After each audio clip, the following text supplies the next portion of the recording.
Good morning, good afternoon, or good evening, depending on where you are in the world, and welcome to today's SecurityBoulevard.com webinar, brought to you by Techstrong.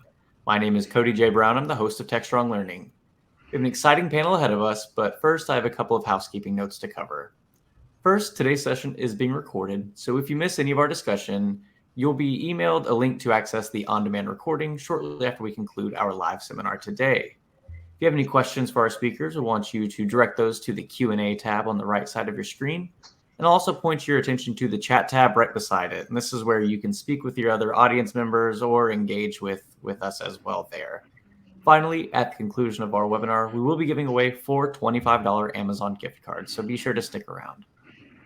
So joining me on our panel today, our topic today is securing the cloud, and joining me is Maya Levine, product manager at Sysdig, Doug Hudson, vice president of business development at Orca Security, Tom Weatherford, strategic solutions architect at X Matters and Everbridge Company, David Leone, senior customer success manager at Perception Point, and Mike Vizard, chief content officer here at Techstrong Group. And it's my pleasure to turn the floor over to Mike to lead our discussion today. But thank you all so much for being here with us today. All right, thanks, Cody. Welcome, everybody. I think we're going to jump right in with a question that we're going to kick off with Maya. But as far as I can tell, we've been chasing this cloud thing now for maybe 11 years, and security's been a problem for 10 years and 364 days ever since. Why aren't we making any headway, or it doesn't feel like we're making any headway? And what is the core issue today? Maybe it's evolved somewhat, but I would love to get some perspective on what makes it such a problem to solve this particular issue. Sure, thanks. Well, I think when we look at the journey to the cloud, from companies moving from bare metal to virtual machines to containers and serverless security, the common trend there is that as they're moving down that path, the security teams are getting less and less control. I mean, if you think about it, back in the day when you wanted to spin up an application, you'd have to request hardware, go through the operations team, open up some tickets. But nowadays, developers can build entire applications with network and database and computing without anybody getting in the way. And the concern is that things are being spun up without thinking of security whatsoever. Sysdig has released every year, they release a cloud native security and usage report that looks at the data of our customers to try to examine and come up with some trends. And we found out that 76% of images, container images, are running as root, which is absurdly high. And something like 75% of container images are running with high or critical vulnerabilities that are patchable. So the concern that things are being spun up with security in mind is a legitimate one. It's backed up in the data of what we're seeing with our customers. All right, we're getting a little cross chatter there, guys. So maybe I'm going to ask everybody to kick their mic on mute when they're not speaking to make sure we're kind of not on somebody else's channel somehow or other. But let me ask Thomas, who's at fault here for this particular issue? Because we have seen more of the responsibility for security kind of shift left. And as part of that whole equation, what happens then is the developers provision things and they set things up, and they don't always have the greatest amount of security expertise. And I guess back in the bad old days when everything was on premise, there was somebody looking at these applications and settings before the application went into production, and maybe not so much anymore, or there's just less control. So Thomas, what's your sense of how do we approach this? Is there a new process that needs to be put in place? We hear a lot about DevSecOps, but who's at fault for this kind of flow, and how do we kind of get back into something that feels rational? Well, you're using that term fault, and I kind of want to adjust that one first. I'm kind of opinionated there that, directors, senior management, that what this requires is groups working together. And without a conscious effort by leadership to have the groups work together without pointing fingers, the culture is such that they're going to try and continue to do their own thing. And that fault factor, I think that's probably one of the biggest, direct issues we need to work. But overall, it's like developers, everybody else, always work for the path of least resistance. So they're going to find the fastest way through this, which is why we need to work together. Security people need to educate developers on the vulnerabilities as we walk through this. It's, as a team, we have the expertise, but I think that teamwork is missing in a lot of organizations, that they are finding that path to success to say, boss, we've got success, and then you pick up the pieces on your first compromise. And you never would have done that internally. So why is that acceptable in the cloud? That the attitude is such that it's like, it's out there, not really my fault. And it's like, it's even more your fault. And kind of that second piece that I think is a foundational piece here, that attitude of working together as a team to secure our cloud services is working with the cloud service providers. The majority of them are kind of hands off. And if we were internal, we would have really good tools monitoring our hardware infrastructure, actually monitoring for attacks. And those today, we have to stand up in addition in the cloud, which is harder. There are some service providers now coming online, giving us those resources to manage that front end coming into that whole infrastructure to start watching this. And I think that's part of that picture that's missing, that needs to be part of that big team effort. We've got to educate developers on what the security team knows. The IT guys have got to educate both in terms of what makes for a successful system and what keeps it stable. And we're trying to do all of this at the speed of IT ops, which is really that piece that's trying to keep us competitive so we drop too many things. David, do you agree with that? Because, if I listen to Thomas there, it almost sounds like it's as much a cultural issue as it is a technology issue. And if I think back in time and some of my own experiences, the relationship between the developers and security was not always that great, right? The security guys ran around, they found a bunch of vulnerabilities, they put them in a spreadsheet, they threw them over the wall to the developers, and then developers looked at it and said, well, what do you want me to do with this? And so there's a lot of friction. So how do we kind of bring those teams together? What are you thinking? I think there's a lot of things to be said about how the organization works together, and also the structure of the organization and where those initiatives come from. I know working in the finance sector, there was a risk management team, infosec team, and technology, and the risk management team was kind of in the middle. I think it's important also, though, that we recognize like what is the acceptable level of risk and where are you trying to go with your processes and operations. Without proper process and operations, you can just build whatever you want, and then things will just be haphazardly put together. And then when you do implement something, you have to go back and adjust your code to match that standard. It's something that we're kind of dealing with. There's definitely a gap in the market too from a development perspective. I know something that we deal with at Perception Point is people developing stuff for cloud without any security built in. So one of our offerings does that, where we scan stuff inbound so that they have a process in place. Anything you build goes through X, Y, and Z, and you know that your content is secure. So I think that there's definitely a gap in the market for some of that stuff as well. So if you had for example, a certain operation or platform, you could say everything's built to the standard. You must meet these minimum requirements. But to your point earlier about shifting things to the left, I think QA might be even more involved in security.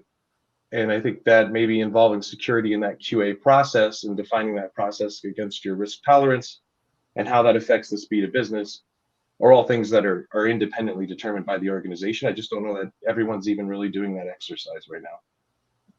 Doug, are we moving towards a model where it almost sounds like the security team needs a set of tools optimized for themselves, developers need a set of security tools optimized for them? Are these two different tool sets, or they share the same data, or can I make everybody have the same tool sets? No, I think that, conceptually that we should be all running from the same playbook, the same tool set. I think the big challenge with traditionally, whether it be security in the data center, or even now security in the cloud, is that we in the security, area are looked at as barriers to business or barriers to development. And it's because, as you alluded to, it was, here's a pile of vulnerabilities, go fix. Or as David even brought up, let's get integrated into QA so that they can fix those things before they deploy. So there's a speed to business. And one of the analogies I like to use is that it's more important to be the brakes on a car rather than the barrier. So, if we look at it, if we're all working off the same playbook, if we're using and have visibility into the same tool set, then we can implement those in line with those processes to de-risk the platform, to de-risk the operations, to de-risk the development of new code and push that to market. And the end, the end being that what comes out of that DevOps or DevSecOps is, and this goes back to Thomas's statement, is you have a cohesive organization between operations, development and security that is speeding process to market and getting those new products and services out to customers faster, because we are not siloed. We are all operating from, again, the same playbook, the same tool set. We just look at the data differently, because a vulnerability to me means one thing, whereas for a developer, it may mean a code change or an operations change or whatever. All right. Maya, do you think that developers themselves are going to have to become more conscious of security? And I'm asking the question because a lot of times they just rather write business logic, or do we just need to slow down? Are we having what I might call a Ralph Nader moment here, where we're unsafe at any speed? So maybe we should just, institute that 55-mile-an-hour speed limit and try to force everybody to slow down so they are more security conscious. Or can we go faster and build more secure applications faster? I think that in order for security to not be viewed as a roadblock or some kind of obstacle, the tools that we use need to shift to be a little more automated. Everything in the cloud moves quickly. That's one of the biggest benefits of the cloud. You have procurement in seconds. You're basically a click away from production at times. And we can utilize those same kind of benefits in our security tools. I think it's important to understand that developers have been given a lot of power, and things like infrastructure as code are enabling them to push code into production faster.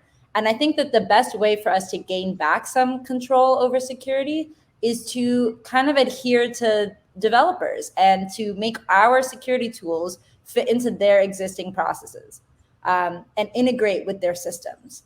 And that way, I think if you integrate well, developers will actually appreciate these security checks, because vulnerabilities will be caught before production and can actually save time in the long run. So I think it's also a matter of thinking about, okay, when you're saying slowing down, what do you mean? Is it just between the moment of when they finish writing their code and the moment they commit it? Because maybe that will be longer by a few hours if it goes through some security checks.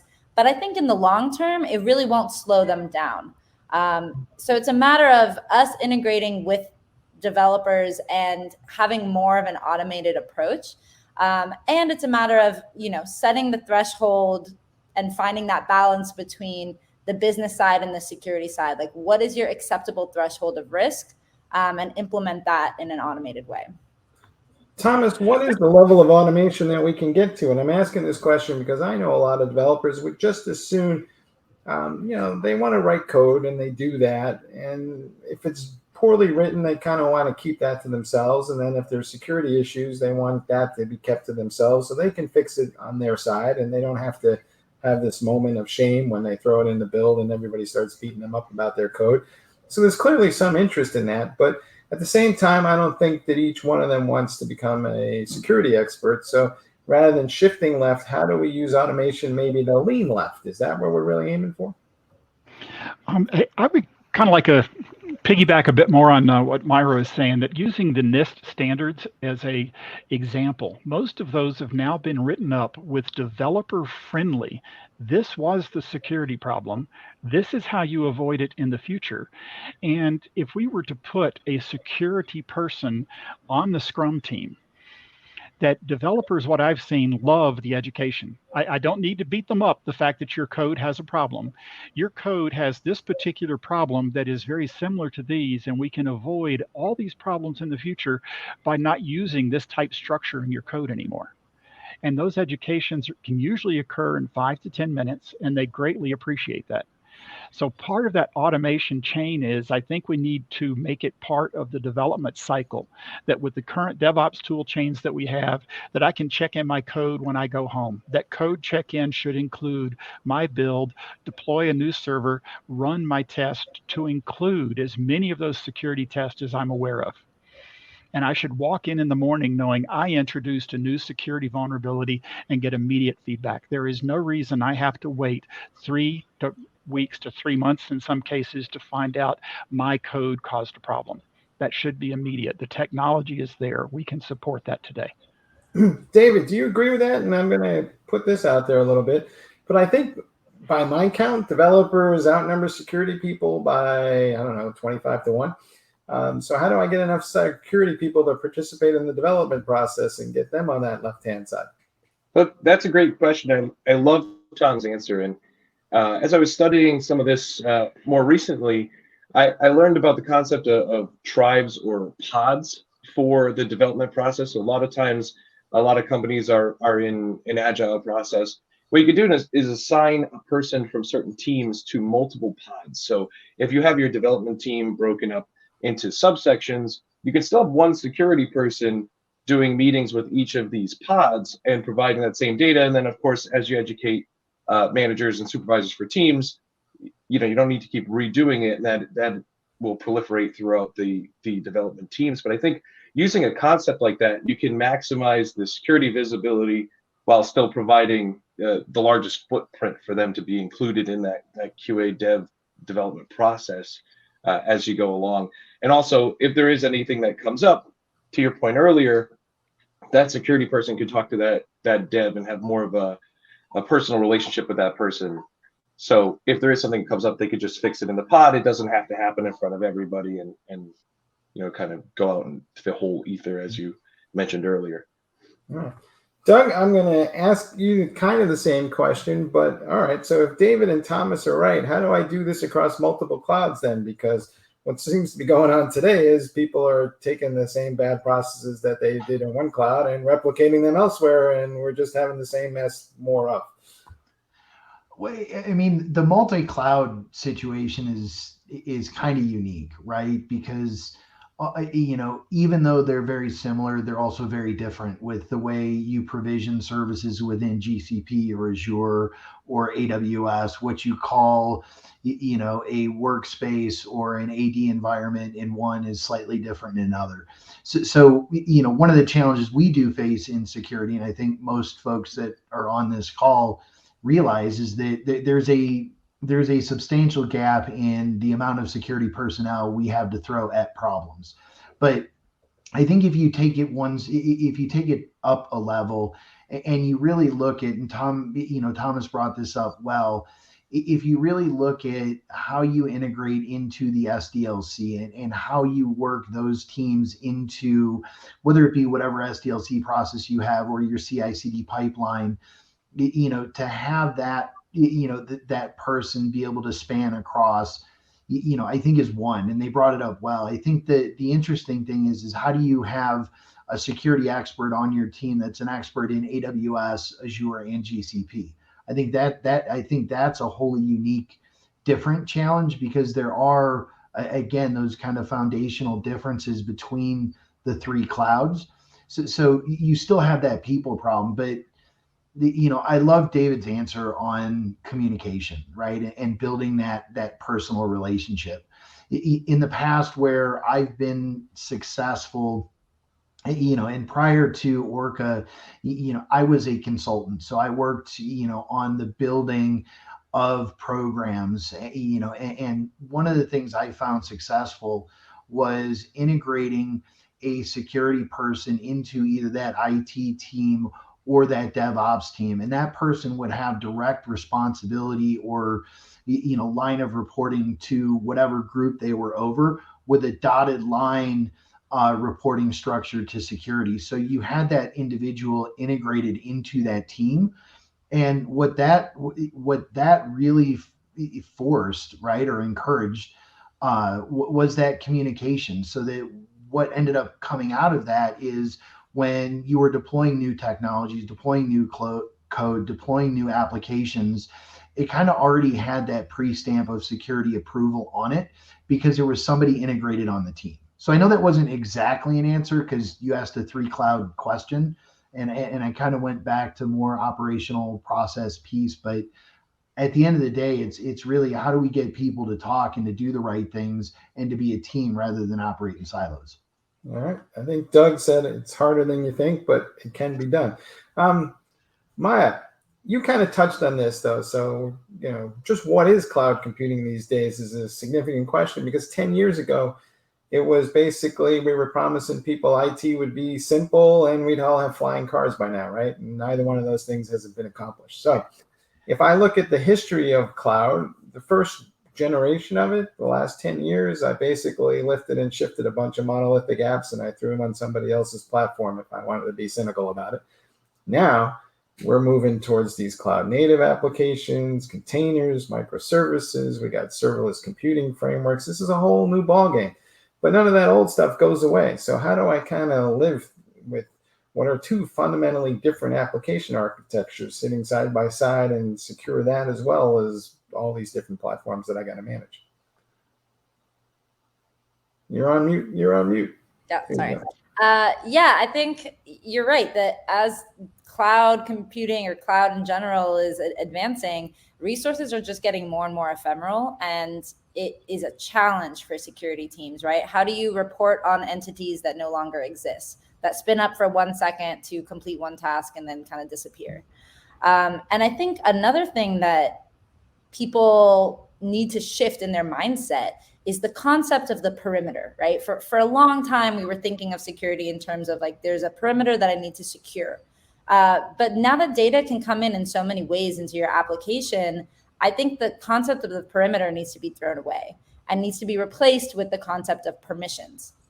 Because now we have all of these users and entities, right? Like service providers or third parties that are accessing our applications. And I think one of the biggest challenges in cloud, and one that people are starting to pay more attention to now, is trying to apply the principle of least privilege. And this is where a lot of the friction with developers, I think, will come out, right? If a developer is used to, I am able to do whatever I want to do whenever I want to do it because I have just a wild card in my permissions, I can do anything I want. They might not love being told, actually, we're going to limit you to only what you really need. And if you want extra, you have to kind of request it. Because for them, it's easier and faster to operate in a way of I have excessive permissions. But that has a lot of risk, right? In that same report that I mentioned earlier, we found that 48% of teams don't have MFA enabled on a root user account. In terms of security, if that is like a golden egg for an attacker, if somebody breached your system. So I think that it's definitely kind of one of these things that we need to shift our mindset of how we're thinking about it. The cloud security is not the same as previous security. And there's not like one line in the sand, a perimeter that I need to secure. It's shifted a lot. And I think the concept of least privilege is something that should be given a lot of attention to. Thomas, how do we solve that particular issue? Because it is true that when developers go use these wonderful infrastructure as code tools that we've been talking about, is the number of misconfigurations are pretty high.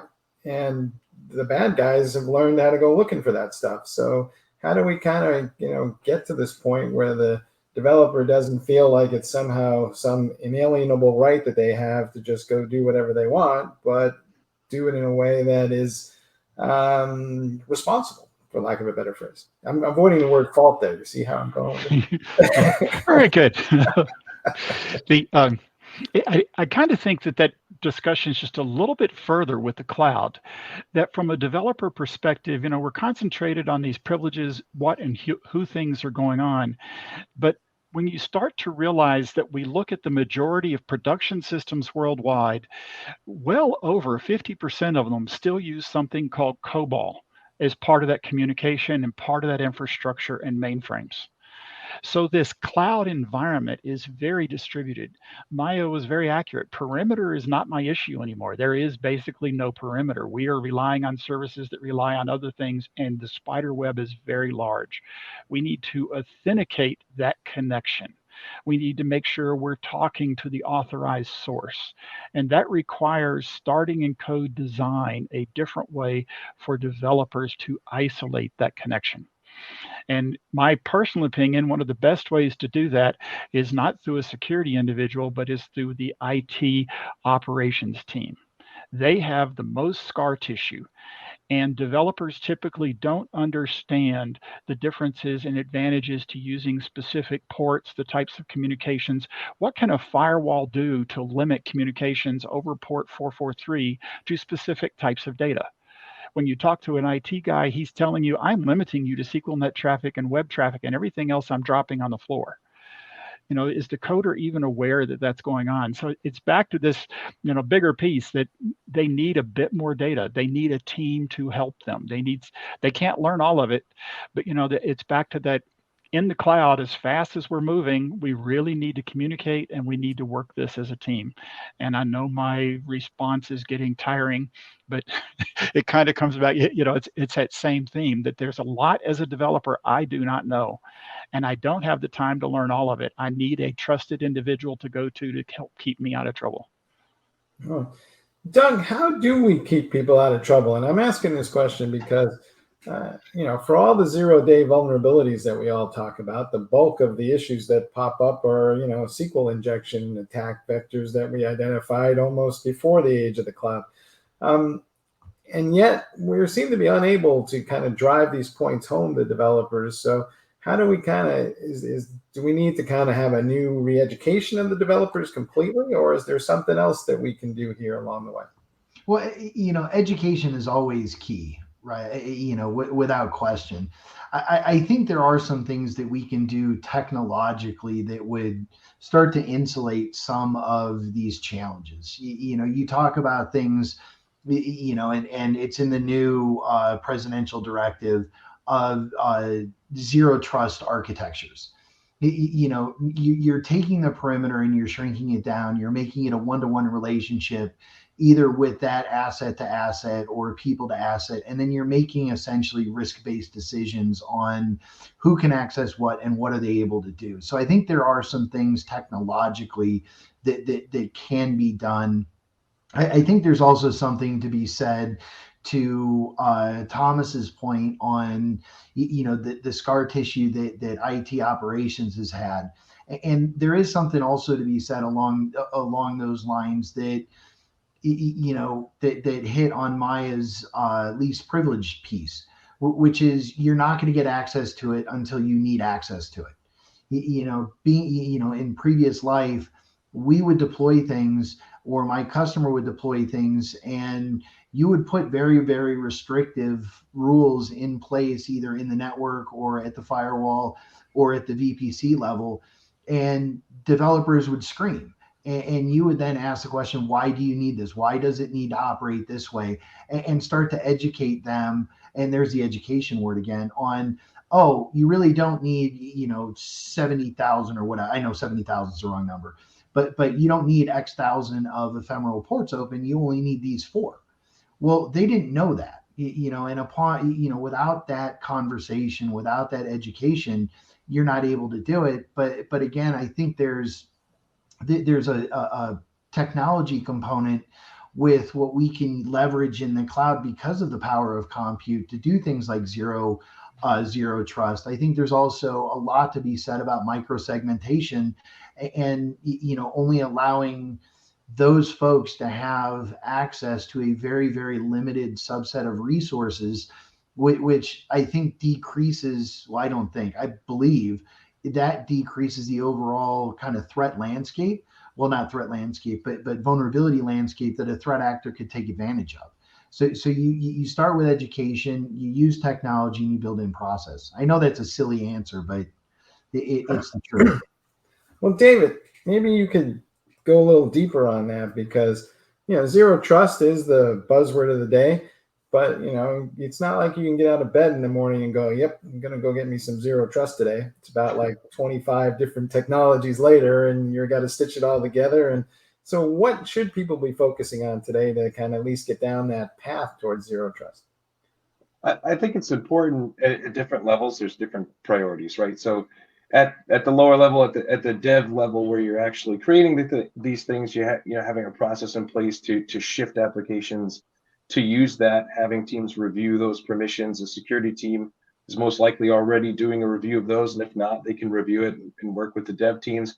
And at a higher level, I think when you're responsible for the overall organization, if you're at a CISO level, if you're at a CIO level, I mean, that's a lot of what I deal with during the day is prevention in the first place. So what I deal with day in and day out is preventing these things from getting into the org in the first place. We realize not everything could be perfect. As much as we could stop from getting in the first place from external sources and preventing the code execution from exploiting those things is also an important stopgap to have. I mean, but I like to use the analogy, even having preventative services does not exclude the dev team from having to update their code internally. For example, I like to use the analogy that if the lock broke on my front door, you can walk right into my house. So if I build a giant wall around my house, well, then you can't get in the front door. That's great, but nothing else can get in either. If I order an Amazon package, they can't deliver it. So there's a lot of things that you have to consider. I think having the wall and a gate is important. And then you could let people in and out in a monitored fashion. So definitely leveraging other vendors and other tools to help reduce what gets into the environment and control the environment itself, while you're simultaneously getting everything to the zero trust environment, because you definitely need to buy yourself some time and some space. If you're constantly chasing your tail, you're never going to get there. Maya, do you think that, well, we've been talking about cloud security for a long time now, but we are seeing a lot more focus on software supply chains, and I think Doug or somebody mentioned the Biden administration's efforts, which aims at the federal agency, and hopefully that may trickle down or out depending on your perspective. But do you think that in some ways cloud security is now getting tucked into a larger issue where people are looking at their software supply chains and they're starting to realize that the underlying platforms and the software are all integrated with each other, and it's a different way of thinking about things? Yeah, I mean, I think all of the major vulnerabilities that were disclosed in the past year really show that it's all kind of interconnected, and you are only as strong as your weakest link. You don't know where that weakest link can be. I think it's great that we have a government order making this a directive and not optional, but we still don't really know how it's going to be enforced. Are they going to do fines? It's yet to see how much this government executive order will actually change things. But I think it's a good sign that people are starting to really think about, okay, where is my weakest link? And how can I mitigate the risk there? And touching on something that David mentioned, he said, right, like nothing is ever perfect. I don't want to build like a wall around myself. And I think we've focused and we've talked a lot about kind of pre-production, pipeline checks and things like that, and shifting left or leaning left as far as you can. But I think it is important to stress that you can fix all the flaws that you find, but you might not find all of them. Nothing is ever going to be perfect. There might be drift that occurs, vulnerabilities that weren't disclosed at the time that you checked it. So you need also threat detection and response in runtime and in kind of once that code is already deployed. It's not like, okay, box check, I'm done, I never have to look at it again. It's a constant thing. Like security is unfortunately not as easy as just checking a box. It's a constant, ever-changing thing that you need to think about. Thomas, do you think that some progress is being made in the wake of these recent Log4j vulnerability, for example? It seems like we are running into more and more of these events, or maybe they're just getting more of attention than they did in the past. And I've been around, and every time there's one of these events, everybody wakes up and they go, this is it. This is the wake-up call. Everybody's going to wake up. And about like 30 to 45 days later, they just roll over and hit that snooze button again, and they go back to the way things used to be. But are things changing now, or are we just kind of having a moment here where everybody's focused on it, but 6 months from now, we will be back to the same old thing? I think that whole supply chain comment is what's occurred between the SolarWinds and the Log4j. That between those two, that we have realized that the people that actually do the build that's going to production, it really need to change the way they do business. Who authorized the file change? Do I have somebody to go to and verify that particular change, was looked at? Did somebody slip it in that wasn't there? We have the automation in place to help with that, but most places weren't doing that automation. They were just blindly trusting every change that showed up in the change repository was authorized. We no longer can do that. It requires verification. Do we have that bloody change ticket that the developers hate to authorize my change? And hopefully was it looked at by a second person, i.e. the other thing developers hate, that peer review, to say it was the appropriate change. So that whole supply chain between my code, my included components, and that entire environment is something that I think is needed forever in the future. And from what I've been working with, most of the customers that I've seen, they are actually putting in place those utilities and those automations to ensure that we do not inconvenience developers, but we validate that we've got that two sets of eyes for every change going into the system, that it is authorized, there is a reason for it, and that the change was appropriate. Mm-hmm. David, we talked about education, and then as it relates to Thomas's point, yes, we want to educate people and we hope they will do the right thing, but at some point, does some form of shaming come into play here? How do we kind of get everybody on the same page? Because there are a lot of developers who just will do whatever they want to do, but we're so desperate for developers that maybe we're not in a position to tell them what to do. So what is that fine line between my desperation for developer talent and my need for security? Again, I think it depends on the organization. I'm going to repeat that because I've worked in a multitude of verticals, and they're definitely different things. I mean, if you're saving lives, there's no tolerance for it. If you're dealing with finances, there's no tolerance for it. Then train up new talent, offer education, grow your organization from within, reward people that are putting in the effort, and educate them further. If you have a small app on your phone that does something, it takes pictures, makes funny memes or something, you might have a much higher risk tolerance for stuff like that. I think that there really needs to be some sort of analysis that says, here's what we're willing to accept, and here's how we're going to get there. If you do have those kinds of issues on your team, I mean, offering further education, encouraging, doing all the right things, don't just expect people to do it on their own. Give everybody the tools to succeed and educate, identify weaknesses. I mean, some of this stuff should be done at the management level. And also, to tack on to Tom's point about the change controls, I think that's another important thing, because I have been part of organizations where the people approving the change control request often weren't heavily educated on the thing they were approving. So they may be part of the process flow for the change control, but they may not be an expert on the product that was being updated. And I think it's really important to identify people that are leads on particular things so that you can involve them in that process as well. Maya, I want to come back to something you touched on as well. Going back to that software supply chain conversation, a lot of those supply chains have dependencies that exist between organizations. So do you think that as we all start to realize that more pressure is coming from not just internally within an organization, but who they partner with, and those partners are saying to them, hey, if you don't meet a certain level of standard, we're going to kick you off the bus, as they say. And so there is more of a collective sense of responsibility out there. Yeah, I mean, I think that would be ideal. I think that the current state, bringing it back to what you were saying about should we shame people, kind of, I think to a certain sense, maybe that we should a little bit, right? The fact that, after Log4j, I remember being kind of astonished at how many people still hadn't patched, like what was known to be something that you needed to patch.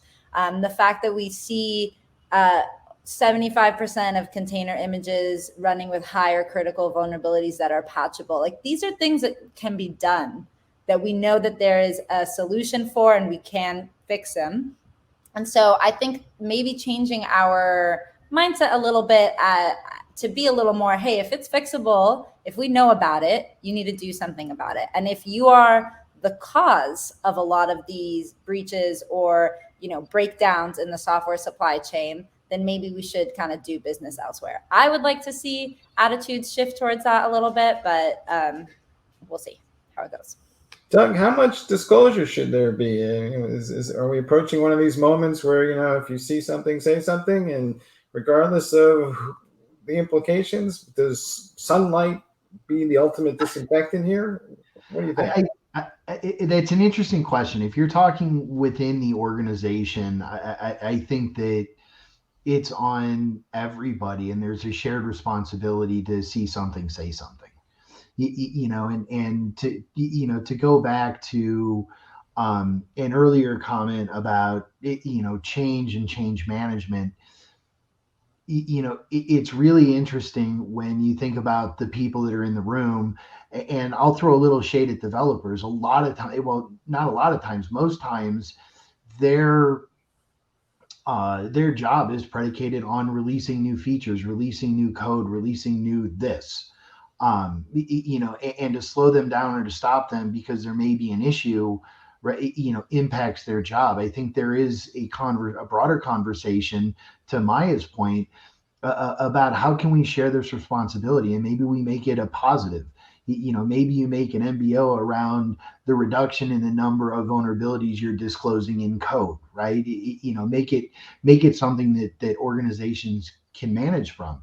I think when we talk supply chain specifically, and even more specifically security software supply chain, you're really talking about a third-party risk management process within an organization, where you're looking at a top level. What services does this organization or does this service provide us? How valuable is it to us? What is the potential impact to our business should they introduce a vulnerability? We can go back through a number of breaches and look at, this vendor brought in this and that caused, these million records or whatever to be exfiltrated. So I think there's a broader third-party risk management conversation that needs to be driven to that software supply chain. I think a lot of times they think organizations see software as, hey, it's Microsoft, we're going to say it's okay and we're going to include it, rather than going through an exercise that says, what is the impact? What is the value of this software? What could potentially go wrong? And how can we, insulate against those potential things going wrong? Hey, David, since Doug brought up the infamous phrase shared responsibility, this is a buzzword we hear in the cloud all the time from the cloud service providers. It's a shared responsibility. We're only responsible for the platform. Everything that's software, and including the configuration of said infrastructure, is the issue belongs to the developer or the end customer. Is that a reasonable position to take? Because it sure doesn't seem to be working all that well. I do think that there is a shared responsibility. I don't like the idea of shifting all the blame to development. You do need to put people in a position to be successful if you're going to create an offering, and that could be just anything from a simple add-on to a full suite of application tools and development tools. But you definitely need to put people in the right place to kind of do that. I know that. Like, for example, we are an AWS partner. I work with them quite often, and we do take responsibility for the products that we put out there. But at the same time, AWS works with us to make sure that we can get there. I do think that if there's a critical vulnerability in a container we could spin up or something like that, it shouldn't be offered. Or it should be offered with some sort of warning, let people know. If there's something that's in their infrastructure that you already have, maybe alerting built into the system to alert you that certain infrastructure you're using should be updated because it's related to XYZ vulnerability, something like that would benefit everybody. But just legally passing the blame is not helping the end users' lives or the brands themselves. All right, Thomas, without me having to use the words shame, blame, or fault, is there more that the cloud service provider vendors could be doing in this regard? Yes, that they actually, and again, my opinion, I understand from the business model and the legal side, they want to limit liability, but they should be part of the security solution. They should be working with my team. They should be working with our environment. That this idea that they currently have today that kind of hands off, you're responsible for securing your own environment. No, it starts on the hardware side. That's where some of my best initial security comes in, is by monitoring traffic and shutting it down. And today they do not partner to allow that. It's, the legal side is probably, I think, the biggest impediment to that moving forward, because now that means sharing blame, and that gets into courts and all sorts of things. From the technical side, I think the answer is easier, but without access to those resources and doing that front end monitoring, I kind of think it's going to make our job harder. The one stat I'd like to put on top of that, that the security side of the house, we monitor systems and we know about known threats and we can respond. But for hacked systems, people need to realize, and I think that's one of the areas, that working with our provider, we can get better, that we know the stats 4 to 6 months a hacker is in my system before first detection. That is that's an industry standard. I'm not saying people are doing a bad job, but they're in my system that long before I find out about it. And with the cloud provider, I think we can start closing in on some of that, but we need their resources and their cooperation to make it happen. Maya, do you think that some folks are going to move workloads off of clouds because of security concerns and maybe go back to on-premise or some other model? Or when does security become such an issue that I no longer want to, I guess, tolerate the inconvenience that comes up? I'm sure some companies will say the risk of the cloud is too high and I don't want to deal with it. But I think truthfully, nobody is safe at this point. Like clouds are going to be targeted, but other things are going to be targeted as well. Even on-premise systems use third-party, are you using Azure AD? Are you using whatever? There's multiple points of entry that are not just on cloud. And kind of tying into a little bit earlier, a lot of the talk about kind of blame and fault. I don't think anyone is safe, even those big companies that you want to trust that are part of your software supply chain. And I don't think that any kind of shame should happen for having a breach, but only if it's undisclosed, right? Only if they kind of kept things, if they didn't release patches. I think people should come at security now with the expectation that there will be breaches on, part of their software supply chains, and come at it from a point of view of what's the best response time I can have? How can I, mitigate the risk of these kinds of things? And if you're the kind of company where you're at a more high maturity in terms of your security, I would hope that you're doing gap assessments pretty often, trying to figure out what you're doing well and what you're doing poorly. These kinds of security assessments, as long as they have kind of a blameless post-mortem afterwards, I think can be really helpful for organizations to mitigate that risk. But at the end of the day, I think there's risk in the cloud. There's risks on-premise, maybe a little bit less, but I don't see many companies moving away from the benefits that cloud provide because of the security risk. Doug, let me ask you a question. I think you and I are old enough to remember sometimes it's not the initial crime that gets you in trouble as much as the cover-up, right? And as we're looking at some of this stuff right now, is there too much noise coming out of the media side where it's basically, the daily news of the day is, somebody has a vulnerability and oh my God, and it's a gotcha and it's kind of thing, and it gets driven up in the front page news. But maybe we need to get to a mindset where, it's just a vulnerability. It's been discovered and we're moving to fix it, and, let's get on with our day. There's a lot to be said about fear, uncertainty, and doubt. We hear, every 60, 90 days, there's a new critical vulnerability that's going to bring down everything. And I think people are getting tone deaf to it.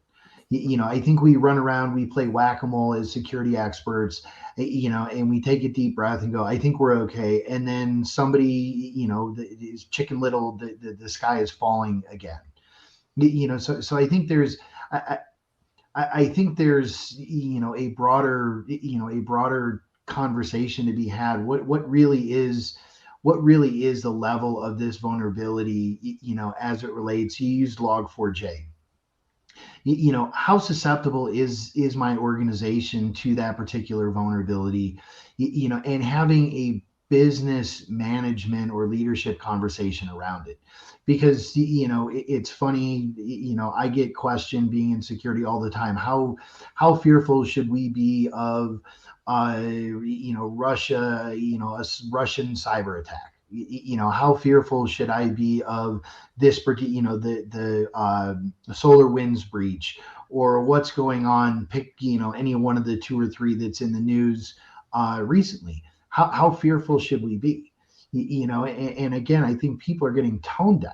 I think we need to focus as security experts on the business decision. What does it mean to our business? What are we doing to make sure that we can reduce the potential impact of something? And I loved what Maya said.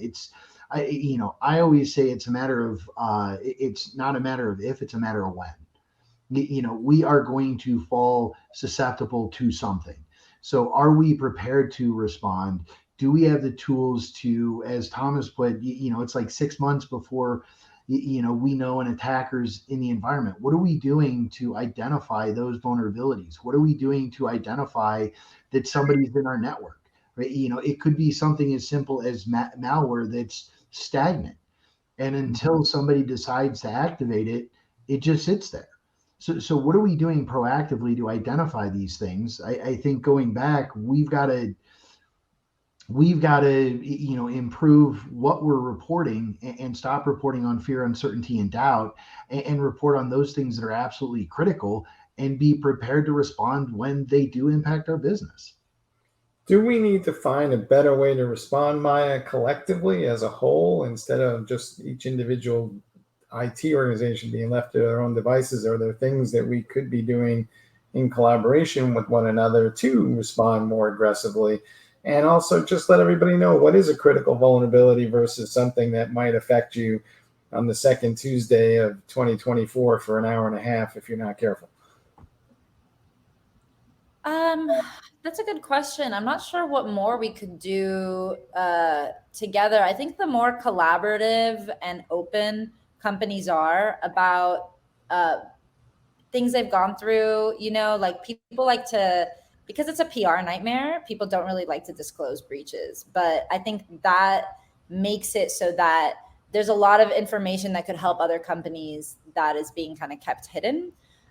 So I think maybe just if as a whole we could shift the kind of shame and the blame away from being breached in general and make it so that, hey, I was breached and like this is how I discovered it and this is what maybe everybody should check because that's how it affected me. Having that kind of shift, I think, could go a long way to people kind of helping each other more because, yeah, I think at this stage, if our government can be breached, if huge companies with giant security teams can be breached, then I don't think anybody is really safe from it. And I don't think that we should be assigning such like blame and shame towards being breached, as it's kind of become just a reality of our lives now.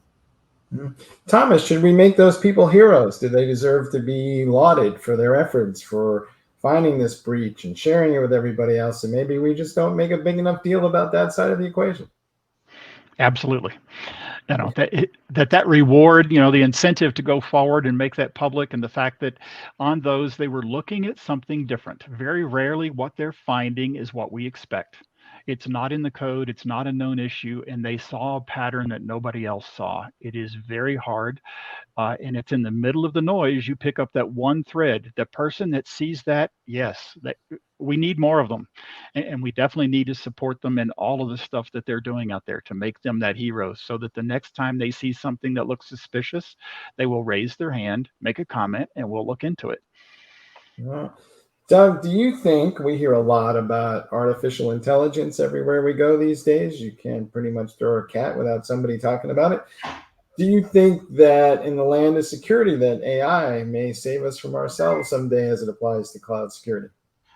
I do think there's a play. The questions I have around it, because the IT environment, whether it be cloud or on-prem, is a living, breathing environment.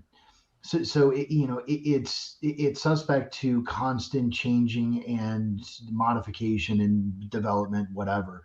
So for me, I think there's a play. That the question I have really around AI is how do we make sure the AI, or how do we ensure the AI is really making the right assumptions and or decisions on our behalf, as it's going to stop this potential traffic or do this, right? Like, what are those downstream impacts to those assumptions and decisions?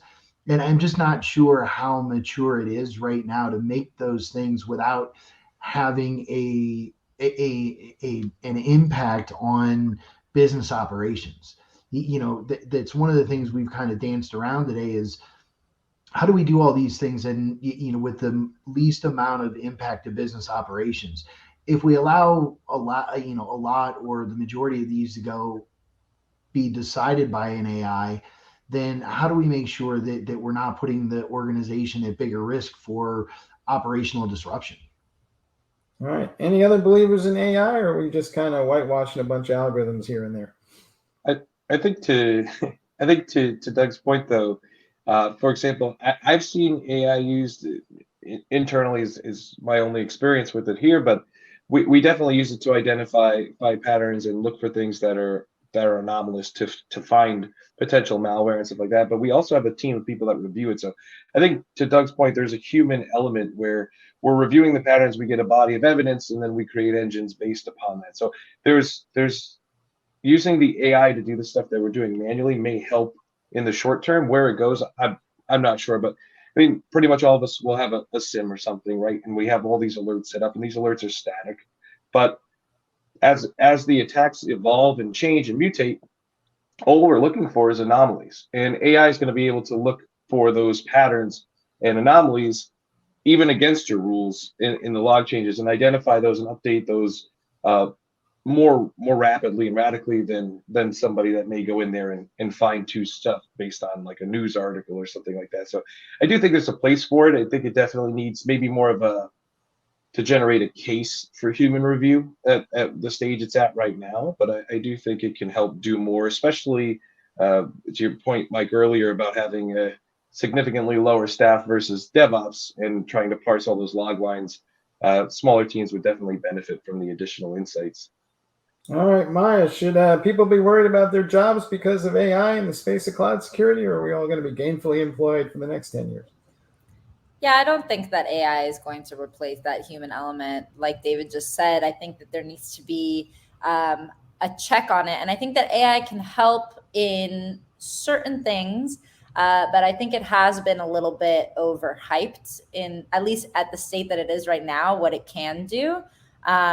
So I know that there's been success in hybrid malware engines that, have signature based, but also like has AI to look for variations of malware that will generate a new signature, but it's the same malware basically. So that's something that AI can help with now. As far as I understand, it needs to be something that's narrowly scoped and repeatable. So that has certain applications currently. I think detecting anomalous activity would be the biggest benefit that AI could have for these security teams, as in, hey, in your sea of alerts, here's what you should focus on first because this is really weird. That can be really helpful for security teams. But at the end of the day, at the state that it is now, I wouldn't say, hey, AI is going to, don't hire someone for security because we have this AI tool for you. I think that it's not going to replace them yet. All right, folks. Hey, there was that hour. Flew right by. I'm going to hand it back to Cody in a minute, but I would just point out one thing. Everybody involved is to a certain degree at fault, including us in the media here. So let's all figure it out together and go forward and maybe have a rational conversation. Cody, take us home. Gladly, Mike. So Maya, Doug, Tom, David, thank you all so much for taking the time to join us today and being on our panel.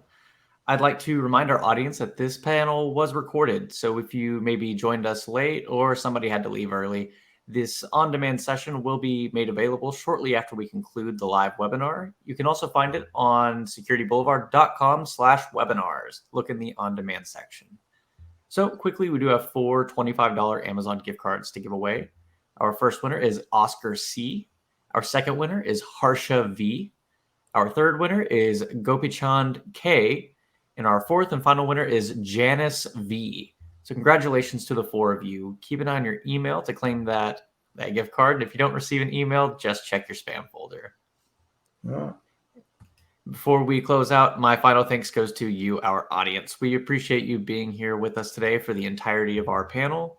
Please take a moment to fill out our post-webinar survey, and we hope to see you at a future Techstrong Learning webinar. Have a great rest of your day, everyone.